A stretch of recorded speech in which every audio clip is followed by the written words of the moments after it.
جسم پر جتنے بال ہیں ہر بال کے بدلے تمہیں ایک نیکی ہے.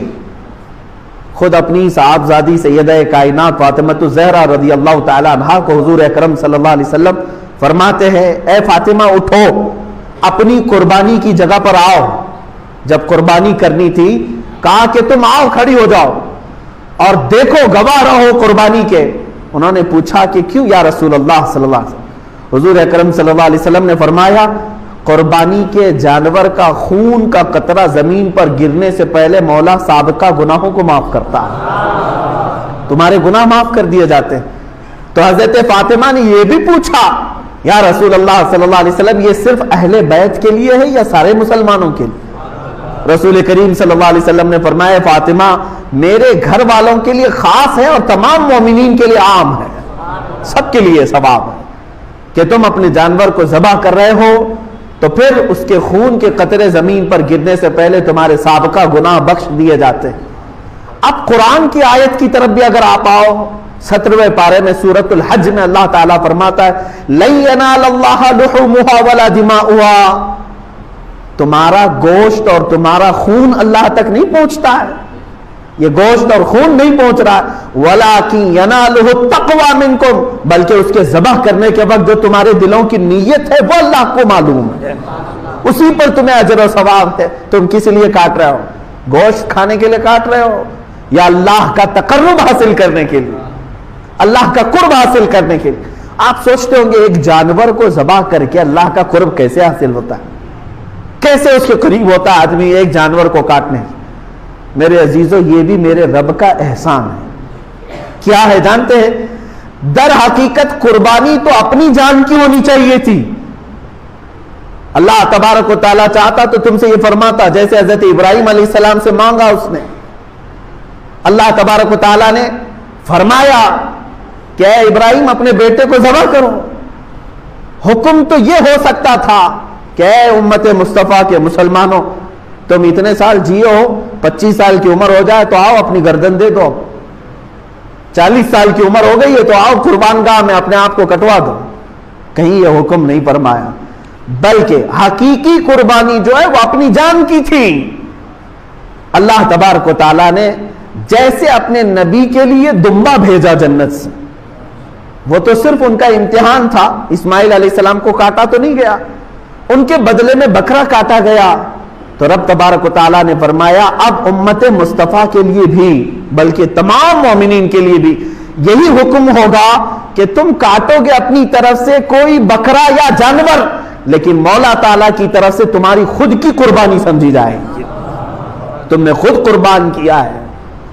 اور یہ تصور کب آتا ہے جانتے ہیں آپ؟ قربانی کا جو اصل مفہوم ہے ظاہر سی بات ہے اب کے زمانے میں یہ تھوڑا سا مشکل ہے. جیسے ہم حصوں والی قربانی لیتے ہیں، ہمارا بیل کہاں کٹا ہم کو پتہ ہی نہیں چلتا ہے. اصل جو قربانی ہوتی تھی وہ ہمارے اپنے پالے ہوئے جانوروں کی ہوتی یا ذبح کرنے سے چند دن پہلے لائے جاتے تھے. اور اس کے آداب میں یہی ہے کہ اگر تم قربانی کا کوئی جانور لائے ہو تو اسے اچھا کھلاؤ پلاؤ اور اس کو سجا کر کے رکھو، اس سے محبت کرو. حتیٰ کہ بہت سارے ایسے بزرگ ہیں جنہوں نے یہ بھی فرمایا کہ اسے نہلاؤ دھلاؤ، تمام جانوروں سے اسے الگ کچھ نشانی ڈال کر کے رکھو.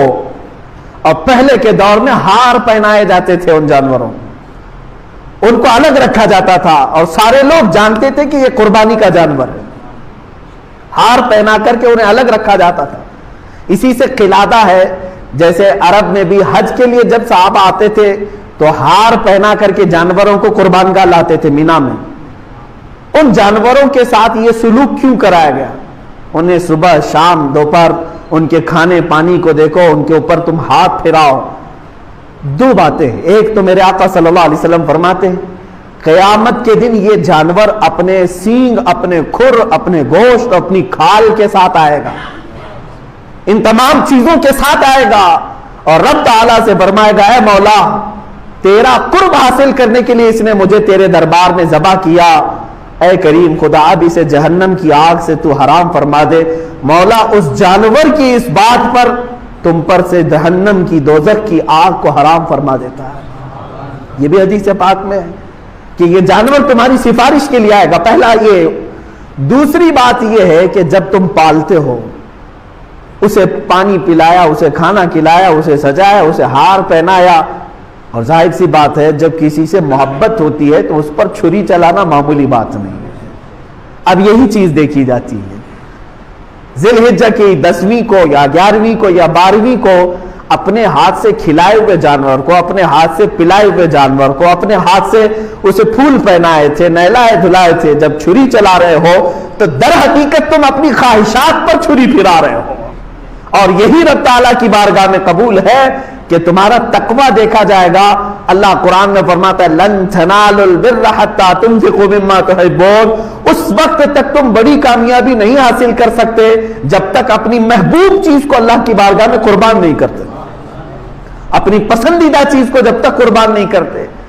اسی لیے جانوروں کے ساتھ انسیت ہونا چاہیے۔ آج کے حالات میں یہ سب کے اوپر پابندی نہیں کہہ رہا ہوں، لاگو نہیں کر رہا ہوں، میں تو اس کی حکمتیں بتا رہا ہوں۔